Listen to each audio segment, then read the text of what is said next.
മനസ്സിൽ പകയും പ്രതികാര ബുദ്ധിയും വെച്ച് പുലർത്തുന്നതുകൊണ്ട് മാനസിക രോഗികളായ എത്രയോ പേർ നമുക്ക് ചുറ്റും നാം കാണുന്നുണ്ട്.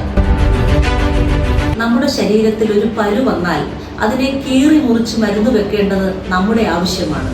അതുപോലെ തന്നെയാണ് ഒരു വ്യക്തിയോട് നാം വിരോധം വെച്ച് പുലർത്തിയാൽ നമ്മുടെ ശരീരത്തിനുണ്ടാകുന്ന അസുഖങ്ങൾ. അവരോട് പൊറുക്കേണ്ടത് നമ്മുടെ ആവശ്യം തന്നെയാണ്. നമ്മൾ ഒരാളോട് നമ്മുടെ മനസ്സിൽ വിരോധം വെച്ചുകൊണ്ടിരുന്നാൽ അത് ഒരു വ്രണമായി മാറുകയും ആ വ്രണം ഭാവിയിൽ ഒരു രോഗമായി പരിണമിക്കുകയും ചെയ്യും. ക്ഷമയാണ് ഏറ്റവും വലിയ പ്രാർത്ഥന എന്നാണ് ശ്രീബുദ്ധൻ പറയുന്നത്. എല്ലാവർക്കും തെറ്റുപറ്റാം, പക്ഷേ എല്ലാവർക്കും ക്ഷമിക്കാൻ കഴിയുന്നില്ല.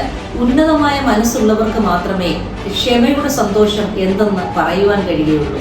പക വെച്ച് പുലർത്തുന്നവർക്ക് എല്ലാവരോടും നല്ല ബന്ധം സ്ഥാപിക്കുവാൻ കഴിയുകയില്ല. ക്ഷമ കയ്പുള്ളതായി തോന്നുന്നുവെങ്കിലും അതിന്റെ ഫലം മധുരമാണ്. ഞാൻ നിന്നോട് ക്ഷമിച്ചു എന്ന് എതിരാളിയോട് പറയുവാൻ ഒരു മനസ്സ് നമുക്കുണ്ടെങ്കിൽ നമ്മുടെ മനസ്സ് സ്വതന്ത്രവും നിർമ്മലവുമായി തീരുകയും എതിരാളിയുടെ മനസ്സിൽ താൻ നിസ്സാരനാണെന്ന തിരിച്ചറിവുണ്ടാകുകയും ചെയ്യും. ഓരോ കലഹവും ക്ഷമയുടെ ശാന്തിയും സുഖവും അനുഭവിക്കാനുള്ള അവസരങ്ങളായി നാം കരുതുക.